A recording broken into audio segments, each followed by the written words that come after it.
This lawsuit forced a YouTuber to give away and abandon one of the coolest Mustang builds of all time. Because of a BS lawsuit, B is for Build had to turn over a custom Eleanor-inspired Mustang resto mod. But now, the tables have turned. So it's no surprise that on the big screen, movie cars can be iconic and instantly recognizable almost as much as human stars. And one of the most famous big screen cars is the 1967 Ford Mustang Shelby GT500, better known as Eleanor from the 2000 remake of Gone in 60 Seconds starring Nick Cage. Now, Denise Halecki, whose late husband H.B. Halecki directed the original 1974 Gone in 60 Seconds, has long claimed that Eleanor is more than just a car, but a distinctive movie character protected by copyright. And for the past 2 decades, Halecki's lawyers have threatened and even sued any and all individuals that dare make their own unauthorized Eleanor. And that includes individuals like Chris Steinbecker of the B is for Build YouTube channel, who tried to create a Frankenstein Eleanor using components of a 2015 Mustang GT and the body of a 1967 Mustang Fastback.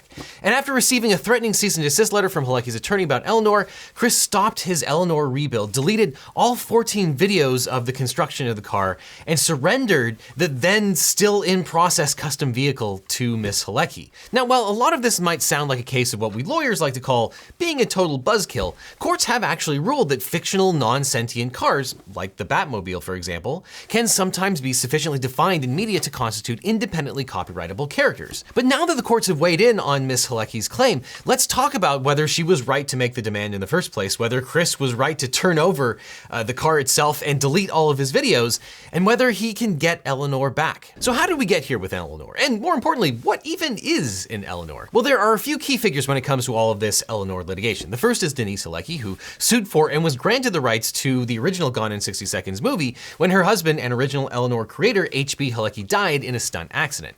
Reportedly, his last words before being consumed in a massive fireball were, "Tell my wife to protect my intellectual property." Then there's automotive designer Carroll Shelby, famous for the Shelby Mustang. In the early 2000s, Shelby created commercial replicas of the Eleanor used in the 2000 remake of Halecki's film. Denise Halecki and Carroll Shelby fought over who had the rights to the 2000 version of Eleanor for years, even after Shelby's death in 2012. And finally, we have Chris Steinbecker of B is for Build on YouTube, which chronicles Chris and his friends as they build and restore custom vehicles. It's one of my favorite channels on YouTube, and they make some of the most incredible cars on the platform. And if you're a car guy like myself, Chris and his crew really work magic on a lot of old cars, so definitely check it out. Now, in the original 1974 Gone in 60 Seconds, Eleanor is a yellow and black 1971 Ford Mustang sports roof modified to look like a 1973 Mustang. Eleanor is even named in the opening credits, and that yellow and black 71 Mustang appears in 2 sequels to the original film, The Junkman and Deadline Auto Theft, which used recycled clips from the first film. It's not surprising if you haven't seen any of these movies. But in the 2000 Nick Cage remake, Eleanor is a significantly modified DuPont Pepper Gray 1967 Ford Mustang Shelby GT500. This version of the car is the one that's probably most recognizable as Eleanor in this day and age. Now, for 2 decades, Denise Halecki had aggressively fought to prevent unauthorized Eleanor replicas. That's something that Chris from B is for Build found out the hard way when he tried to build his own custom homage to Eleanor in a series of 14 YouTube videos starting in April of 2020. Using a salvaged 2015 S550 Ford Mustang GT frame as a base, Chris installed a 1967 vintage body on top of the vehicle for his own take on the classic car. The project was going to be great until lawyers had to do what lawyers have to do and ruined all the fun. While details at the time were scarce, Halecki's lawyers sent Chris a cease and desist letter asserting that his car project violated Halecki's intellectual property rights in Eleanor, and then threatened litigation if he didn't stop. And in response, Chris took down all the prior videos of his Eleanor rebuild and even agreed to allow the purportedly alleging vehicle to be seized by Miss Halecki. Now, on June 1st, 2020, Chris released a video entitled "My Lawyer Made Me Change the Name of This Episode So I Wouldn't Get Sued," where he explains why he had to scrap the Eleanor project. I didn't know it at the time, but I recently found out that Eleanor, the car from the movie, is actually a copyrighted and trademarked character from that movie. The Mustang that we had built is now property of Gone in 60 Seconds, and the Mustang build is over, it's done. And while Chris was diplomatic in his video under advice of counsel, he was pointedly less reserved when asked for comment. Quote, "I do know that I can give my opinion on the team at GoneIn60seconds.com, and tell you they are terrible people, parading around as car people with a history of being lawsuit-happy dickheads.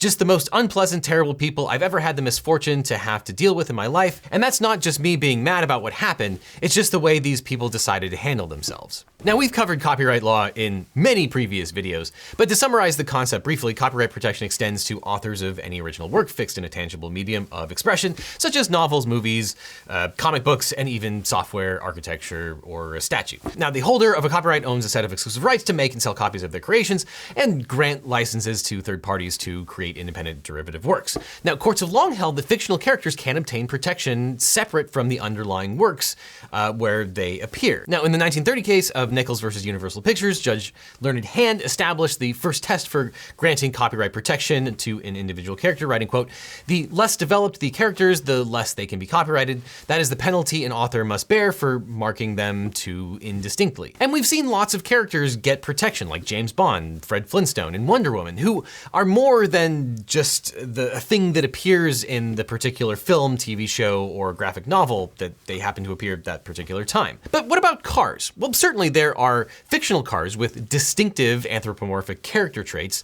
like Pixar's Lightning McQueen or Kit from Knight Rider. But really in all of those cases, those are characters who just happen to be cars. But can copyright protection extend to non-sentient vehicles? Well, in 2015, the Ninth Circuit formally ruled that yes, non-sentient cars, like the Batmobile, can be classified as a character subject to copyright protection.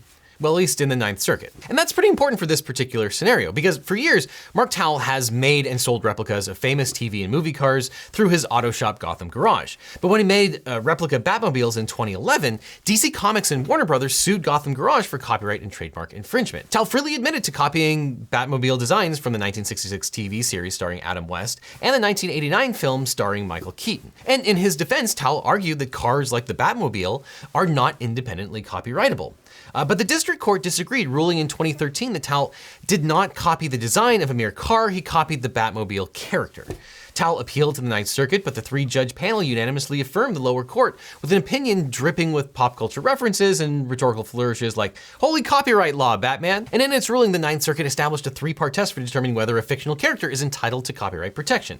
The character has, quote, "physical as well as conceptual qualities. The character is sufficiently delineated to be recognizable as the same character whenever it appears and displays consistent identifiable character traits and attributes, though the character need not always look the same. And the character must be, quote, especially distinctive and contain some unique elements of expression."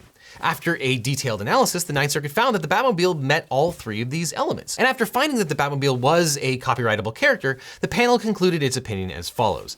As Batman so sagely told Robin, quote, "In our well-ordered society, protection of private property is essential." Yes, Legal Eagles, that is an actual line by Adam West from the original Batman series. But that takes us back to the litigation between Denise Halecki and Carroll Shelby. Now, in the early 2000s, Carroll Shelby sought to capitalize on the popularity of the Gone in 60 Seconds remake and the attention it had brought to the 1960s Shelby cars. In 2002, the Carroll Hall Shelby Trust applied for the trademark Eleanor for use in automobiles and structural parts of automobiles. And after the trademark was granted in 2004, Shelby licensed Unique Motor Cars Inc. to start manufacturing and selling vehicles that resembled the remake's version of Eleanor, the modified 1967 Shelby GT500. And in May 2004, Ms. Halecki sued Unique and various Shelby entities for copyright infringement, trademark infringement, and related torts. She argued that she owned the exclusive copyright to Eleanor and demanded the cancellation of Shelby's Eleanor trademark. In November 2008, the Ninth Circuit held Eleanor could potentially be entitled to independent copyright protection because, quote, "the Eleanor character can be seen as more akin to a comic book character than a literary character." The court then remanded the Halecki case back to the district court to undertake the fact-specific analysis to, quote, "examine whether Eleanor's physical as well as conceptual qualities and unique elements of expression qualify Eleanor for copyright protection." And after years of litigation, the parties settled their claims in 2009. So we actually don't know how the court would have decided that particular case. But as part of the settlement, Shelby surrendered all claims to any intellectual property rights to Eleanor, and the Shelby Trust formally assigned its Eleanor trademark to Halecki. And due to the parties' settlement, the issue of whether Eleanor was a movie character protected by copyright was not definitively decided. But this automotive peace in our time would not last, as the parties found themselves back in court a decade later fighting over Eleanor again. And after a few years of settlement, the Shelby Trust basically did exactly the same thing again. They contracted with a car shop to make Eleanor replicas from from the remake. Halecki again demanded the Shelby Trust knock it off. Oh, here we go again. And then the Shelby party sued for breach of the settlement agreement, arguing that Eleanor was not a copyrightable character. Halecki countersued for copyright infringement and also breach of the settlement agreement as well. Now, given the new case law in the intervening years about character development, the Shelby Trust had way more ammunition this time around. And in the trial court, the judge sat down to independently scrutinize all 4 films in which Eleanor appears, which is what judges should do. It's one of the reasons why copyright cases can be adjudicated so quickly, is because really, often all you're looking at is one TV or film comparing it to another TV, film, or screenplay. And the judge is completely capable of making an independent determination just looking at the art itself. And after the movie marathon in this particular case, the judge discovered that the Halecki parties had previously exaggerated some of the content of these films. Quote, much of the Ninth Circuit panel's commentary on the copyrightability issue appears to have stemmed from an unfortunate practice on the part of the Halecki parties to embellish facts in their briefing. Several of these exaggerations were left unchallenged and made their way into court orders when this matter was before prior judicial officers. So for example, the Ninth Circuit previously wrote that, quote, thefts of the other cars go largely as planned, but whenever the main human character tries to steal Eleanor, circumstances invariably become complicated. Except, as the judge noted here, the conclusion is plainly false. The judge then gives several examples of thieves having setbacks, like a thief discovering a live tiger in a car in the original film, or how the remake, quote, keys for 3 vehicles must be retrieved from the bowels of a canine by feeding it laxatives. And the judge went on to write, quote, while the court recognized the importance of zealous advocacy, parties need always be mindful of their obligations to be candid with the court and fulfill their obligations under Rule 11b. Rule 11 is the sanctions provision in the Federal Rules of Civil Procedure, which you don't want a judge saying that you are skirting that particular line. The judge then applied the 3-part DC Comics Daniels test for independently copyrightable characters to Eleanor, and after providing detailed movie summaries, the judge found that Eleanor's inconsistent depictions between the films illustrate that Eleanor was not sufficiently delineated with consistently identifiable traits as to be recognizable. The court further described the Halecki party's efforts to assign anthropomorphic characteristics to Eleanor, like strength, talent, endurance, and a tendency to always save her leading men, as nothing more than an invention of overzealous advocacy. So the court concluded that, quote, Eleanor is not entitled to standalone copyright protection as a matter of law. So what's the impact of this ruling? Well, those who want to buy and sell officially licensed Shelby GT500 models will still need to get a license from the Shelby Trust. Fans who just want to make their own homage to Eleanor can probably rest easier. That is, unless Halecki decides to appeal the ruling and prevails, so we'll have to wait and see on that. So Chris was ultimately vindicated by the ruling, though it likely brought him no real comfort. A commenter on the video about the Eleanor build asked Chris if he would be getting the car returned to him, and Chris responded with a simple no. And that's because regardless of whether there was any merit to the original lawsuit, the terms of the settlement agreement are likely still in force. That's a contract between the two parties. So unfortunately, there's probably nothing that he can do to get it back.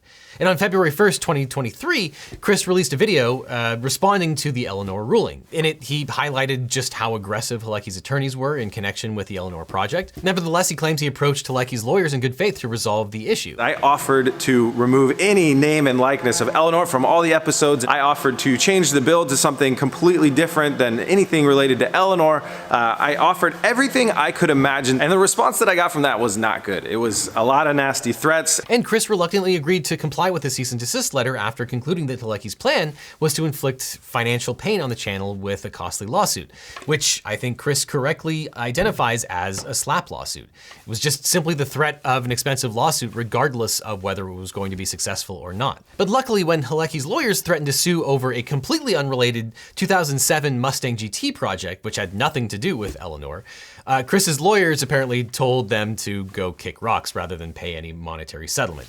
And Chris says he hasn't heard from Halecki's lawyers since. But that's hardly comfort to Chris, who spent $10,000 on legal fees to date. Now, it's possible that Halecki will appeal the decision of the trial court on the copyrightability of the Eleanor car, but I think the Ninth Circuit would probably affirm that decision. But her case is moving forward against Shelby on contract claims that Shelby breached the prior settlement agreement, because regardless of copyright, if you contract for something, it's generally an independent right against the other contracting party, which is also why Chris won't be getting his Eleanor build back anytime soon. And after discussing Halecki's spectacular court courtroom defeat, Chris explained why he would not be building another Eleanor, and why you might not want to either. A lot of it comes down to who I want to support. Carroll Shelby is a goddamn American hero. One of the only Americans ever to win the 24 Hours of Le Mans, and his impact on car culture, especially American car culture, cannot even be measured. Then on the other hand, you have Denise Halicki. So who do I want to support more?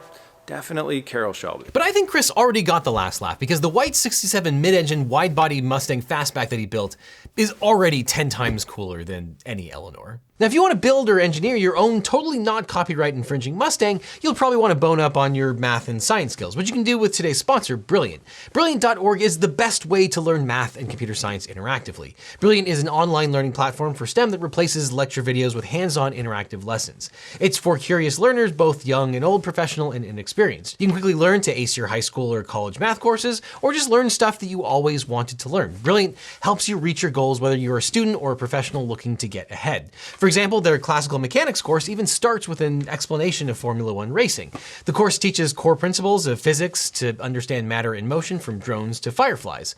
And another one of my favorite courses is all about logic. The logic courses cover liar and truth-teller riddles, logical fallacies, machine logic, and even some strategic game theory. Because Brilliant lets you learn by doing rather than listening to hours of boring lectures, it's all interactive and fun. Now you can sign up and start learning for free by going to brilliant.org/LegalEagle or clicking on the link that's on screen right now. If you click on that link, you'll get a free 30-day trial, plus the first 200 people to sign up will also get 20% off their annual subscription. So by clicking on the link below, you'll get a free 30-day trial and 20% off your subscription to Brilliant. Plus, clicking on that link really helps out this channel. And after that, click on this box for more Legal Eagle, or I'll see you in court.